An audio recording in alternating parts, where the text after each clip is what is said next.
Hey everybody, we are going to do a video on making a gluten-free fruitcake. Um, Me and Morgan and Daniel are both gluten-free. Some of you all may know that. Um, a long story behind that, but we cannot have gluten. So we've learned over the years to make a lot of stuff that is gluten-free. Fruitcake is one of those that I never liked the fruitcake you buy out of the store, but I do happen to like really good homemade fruitcake. So I learned how to make one, and I'm going to share it with you today. So let's get started. First off, you gotta have fruit. So you can do this several different ways. There is no wrong or right way. There's not a whole lot of dried fruit you can get in December without having all kinds of gross ingredients in it. So I basically get what I can get or what I have preserved myself. So this fruit cake, and I started cutting this up a few days ago and actually fermenting it. But the fruit for this, it's got some raisins, figs, ginger, cherries, and there was another fruit that I added to, but you kind of get the gist of it.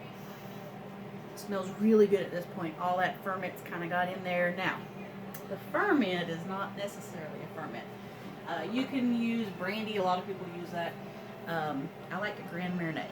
That is my favorite fruit cake. It gives you that extra fruit flavor to it. I keep that for a lot of recipes like orange truffles and so forth, so it's one of the ones that I keep cooking. Now, they want you to soak your fruit, which is about 4 cups, in about a cup of brandy or Grand Marnier, or if there's another liquor that you would choose to use, you can do that too. But so we've got our 4 cups of fruit and 1 cup of Grand Marnier. So what we're going to do is, I've got a pot over here on the stove, right here, and we are going to put our fruit mix in there. Now, you can see that has soaked up all that. It's got all those juices in the bottom, so we're going to scrape every bit of that out. We don't want to let any of that behind because it is going to be quite delicious.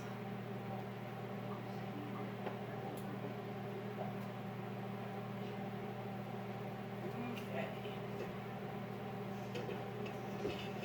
So as you can see, a lot of really good fruit in there. Oh, it smells delicious too. Okay, so we've got our fruit, we've got our Grand Marnier. Next, we are going to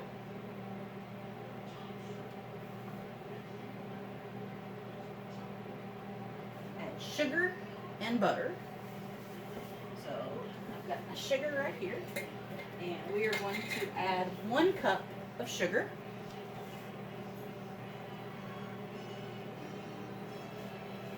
So there is our 1 cup of sugar.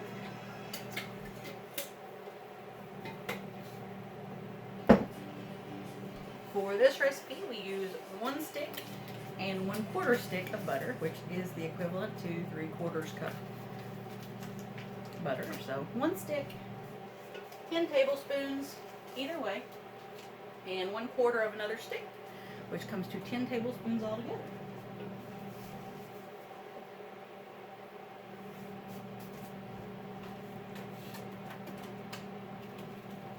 So most people use apple juice. I've actually got apple cider that we've actually pressed ourselves. And this was actually one of my last year's. So what we do, if we have so much and we don't get to drink it all before it starts turning into vinegar, we'll freeze it. So that's what we did on this one. Very, very good.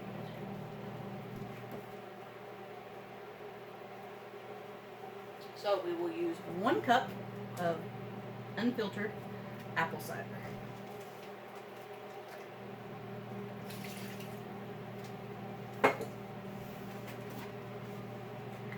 So as as I'm talking and doing the rest of these, I am going to go ahead and start cooking this. Let's see. What you want to do is you want to bring it to a boil, and then you're going to let it simmer for about 5 or 10 minutes. So we're going to go ahead and get it glowing to a boil as I start adding the spices to it.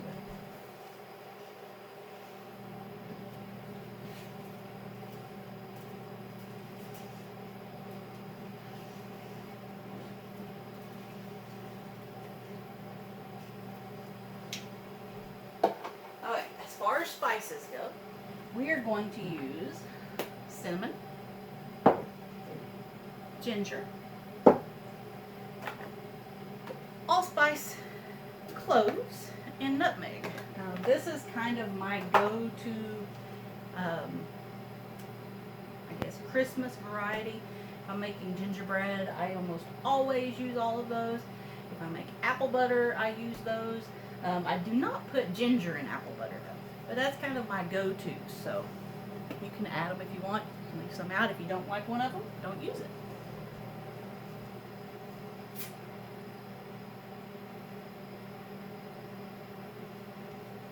Next, though, we are going to add to our mix. And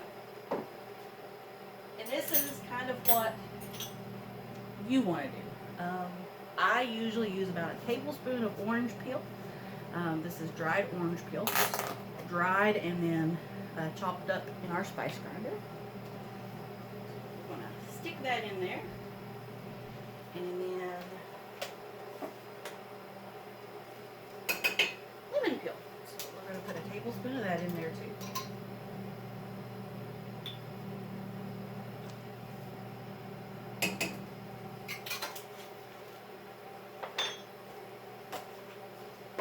Okay, so now we do our spices. Stir these in here just a little bit.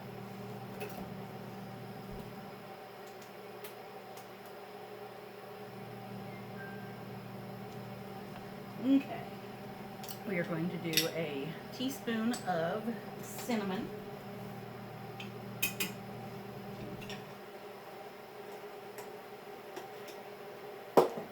a teaspoon of ginger,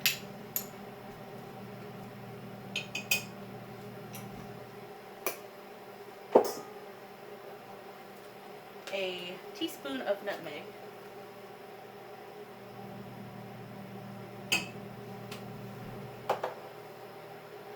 teaspoon of cloves,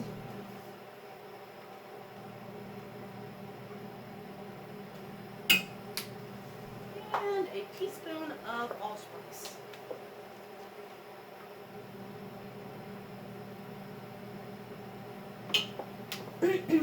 Now, you can argue that that's a lot of those strong spices like the nutmeg and the allspice and the cloves.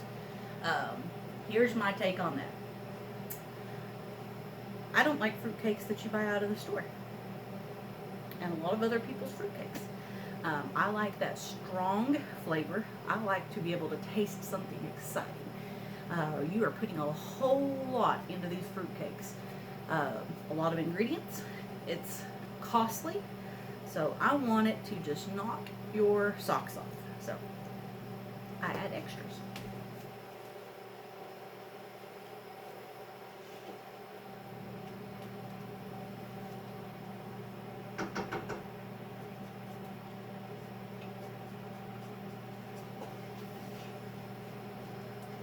So we're going to stir these ingredients a bit. It is just starting to boil. Butter's just now starting to melt. So we're just going to keep it going. Now, the important thing with gluten-free is you have to have a gluten-free flour. I have a mix, and I use it in basically everything that I make. It goes in literally everything. If you go to my Etsy store, ingredients list is on my items on there. But you can see what basically I use, and it works for me. It makes a great bread. It makes great desserts. It makes great pie crust. It makes good biscuits. So it works. So I have got 1 3/4 cup of my gluten-free flour mix right here. Now, the other thing about the gluten-free flour mix is gluten-free flours are oftentimes made with like sorghum, millet, sweet rice flour, white rice flour, brown rice flour. So they're already really, really sweet because those are very, very sweet grains. So sometimes you can cut down on the sugar. On this particular fruitcake, I am going to still have the normal amount of sugar I would have if it wasn't gluten-free, because that just gives you that extra kick to that fruitcake.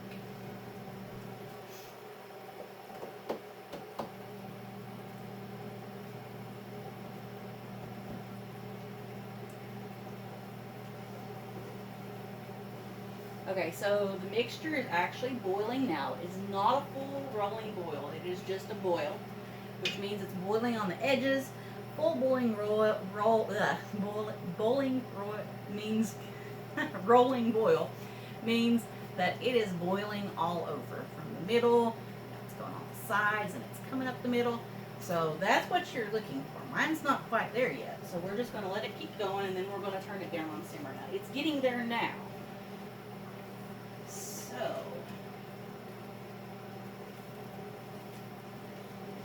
we have definitely got that full rolling boil going on. So I am going to turn down my oven to a little bit over low. I have got a gas oven, and this thing heats up quick. You know, when you're cooking with an open flame, you can tell. So a little different than other stoves. Just have to play with your stove, know your stove to see what you're getting into.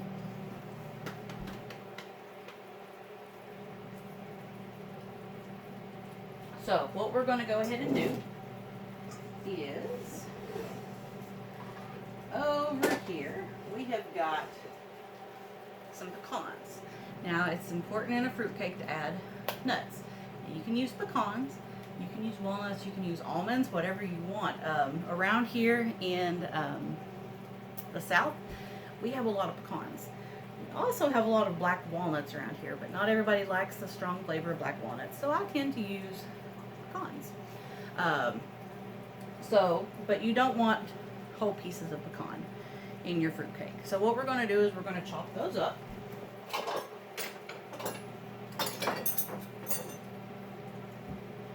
Got an onion there from earlier.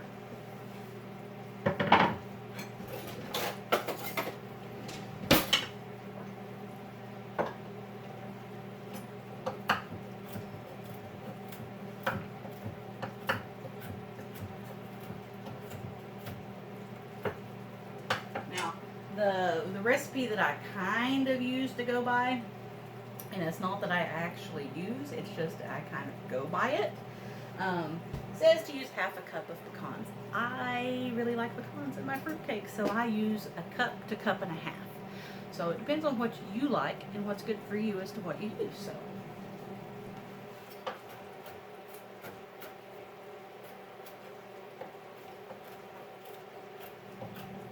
and then another thing is how fine you like your pecans chopped up. I've just got them chopped up, you know, just not too much. You're going to get those chunks in your fruitcake, but it's not going to be overwhelming. You're not like, whoa, what is all that? So, now, if you don't like the big chunks of pecans, you can buy one of these little nut grinders. This has actually been in my family for 3 generations. The last person that owned it was my Aunt Donna, and she passed away quite a while ago, but that's one of the things that I got. So it's been in my family. I love it. It still works wonderful. You just put your nuts in here, you grind it, and you actually get quite fine chopped up nuts. For some things it's a little too fine, like for this, in my opinion. But some people will like this. So if you like it, use it. I forgot to get another bowl to put my chopped pecans in.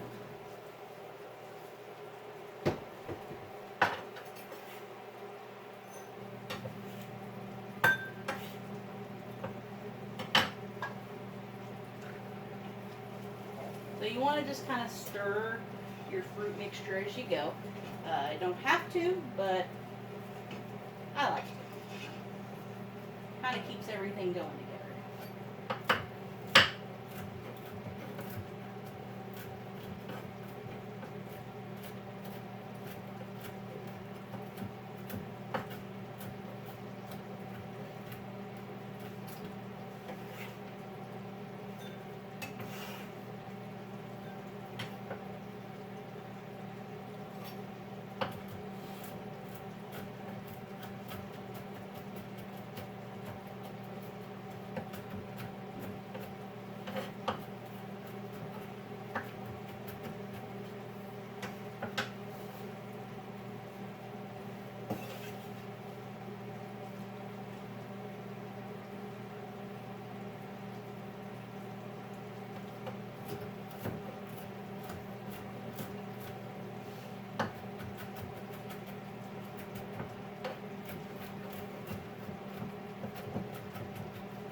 So we are done with our pecans. So as this finishes cooking up, we're going to start our mixture for the cake part. So we're going to first add our gluten-free flour.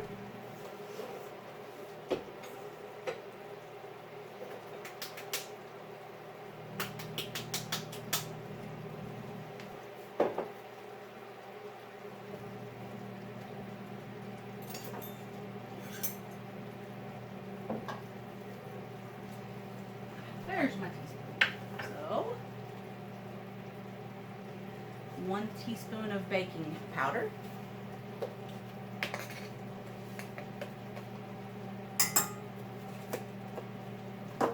And 1 teaspoon of baking soda. We actually buy baking soda in bulk because we like to do everything quite natural. I clean my windows today with vinegar. You can use baking soda, vinegar, on cleaning a lot of stuff. It works tremendously. It's natural and it kills a lot of bacteria. So that's what I use. So like I said, we use a lot of it. So okay, we are going to go ahead and mix those two together.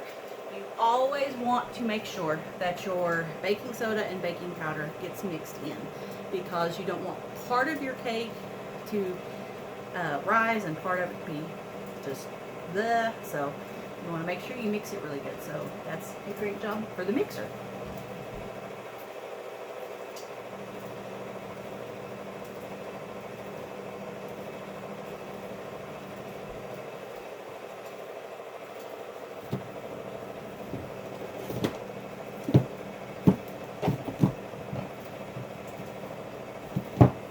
Next is we're going to add some salt.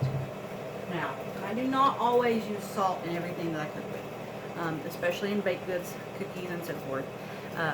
We've got blood pressure issues around here, so we don't use much salt. So typically, this recipe would call for 1.5 teaspoons. So I'm going to use half of that. If you don't know, that's about 3/4 of a teaspoon.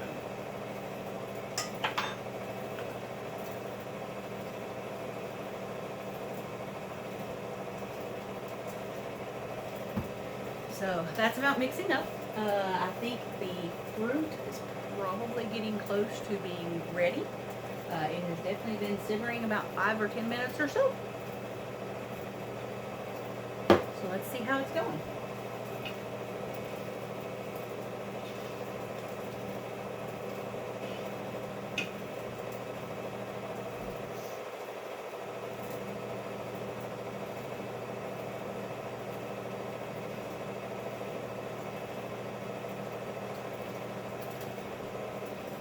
Okay, so that's done. And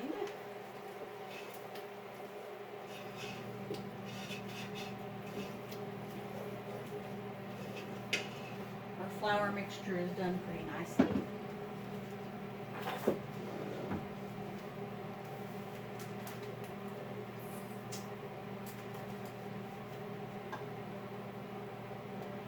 Okay, so we're going to go ahead and add our nuts to this mixture. And you also use 2 eggs, especially in gluten-free cooking. You got to use them eggs or an egg substitute. Where gluten-free does not have that gluten that binds everything together and pulls it together, the eggs do that for you. Almost dropped them. So you'll definitely want to make sure you get eggs. These are our chicken eggs. We actually raise chickens here along with everything else we do. And so we almost always have a fresh supply of chicken eggs, even when the raccoons, like right now, decide that they want to eat all of our chickens. But we're fighting them. So hopefully we'll take care of the raccoons, and hopefully we'll have more chicken eggs to eat soon.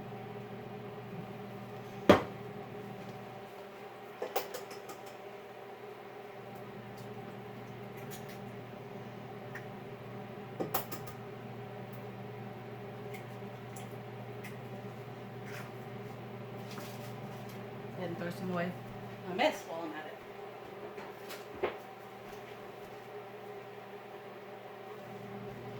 Okay, so we're going to go ahead and put some of this mixture in there and just kind of mix it in there slowly.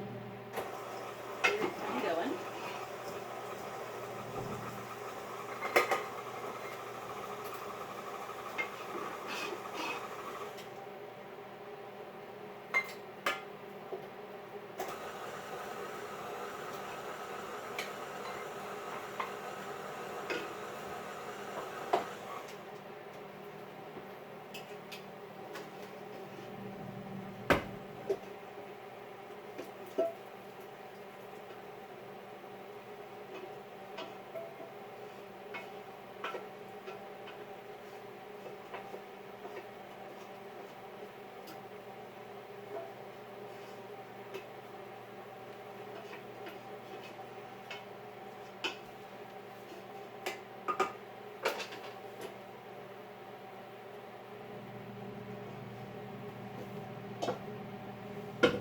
Okay, so I'm going to continue mixing.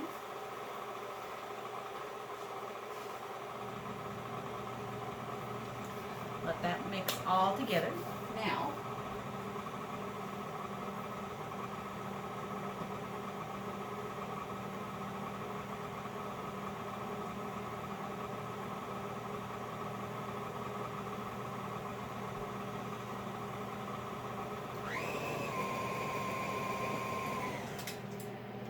okay, so we've got everything mixed together really nicely. All the ingredients added.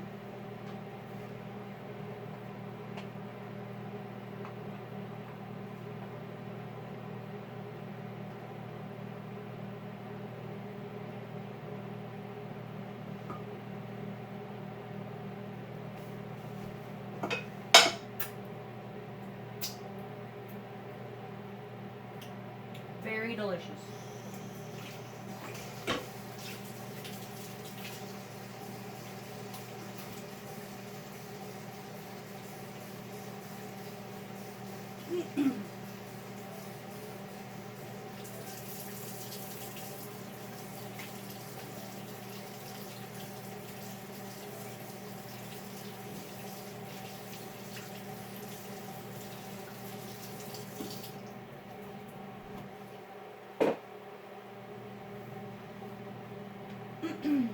So next you're going to want to put them in your pans. I have actually chosen to put them in some little mini pans because I am the only one in my family who really likes fruitcake. So this little pan is going to do me the season most likely. It is a very rich cake. A little tiny slice a day is more than enough. So I'm going to make several of these so I can, I will actually be selling a few and giving some away to family and friends. So if you're interested, I will actually have some of these listed on our website, on Etsy, and possibly at some of the other markets we sell at. So keep watch over them.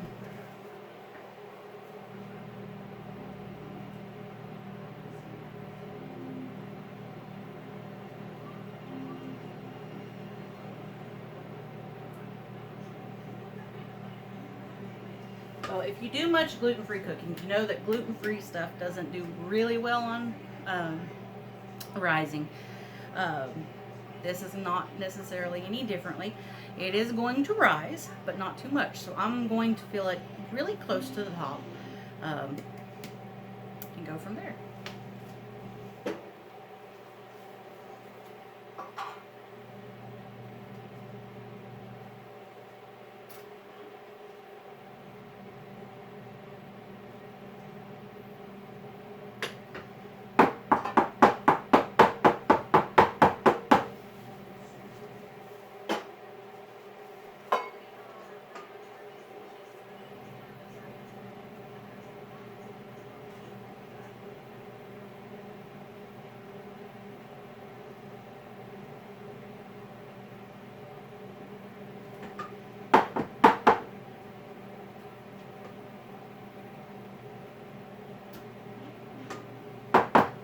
Okay, so those are my 3 mini pans filled up. So I still have mix. So what I'm going to do is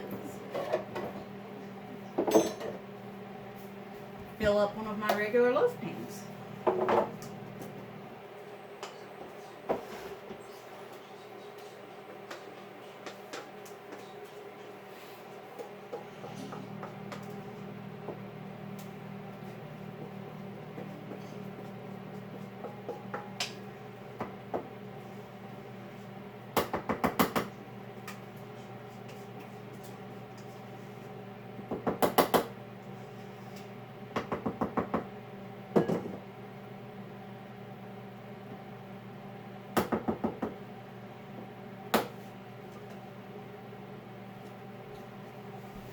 Okay, so we've got this one only filled up about halfway. So that tells you about what this makes.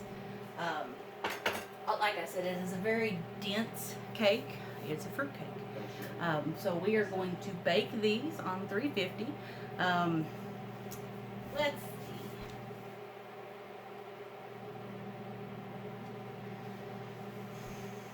Approximately an hour. It is definitely different than what regular cake is. So it's going to be different. So we're going to put them in the oven, watch them for about an hour, see how they do, check for doneness, and then go from there. I'm not going to show you that right now. We might do an addition to this later. But what you do is once you get done, you got to let them cool. Fruit cake is actually better once it sets out, and you're supposed to set it out for like 2 weeks, sometimes longer.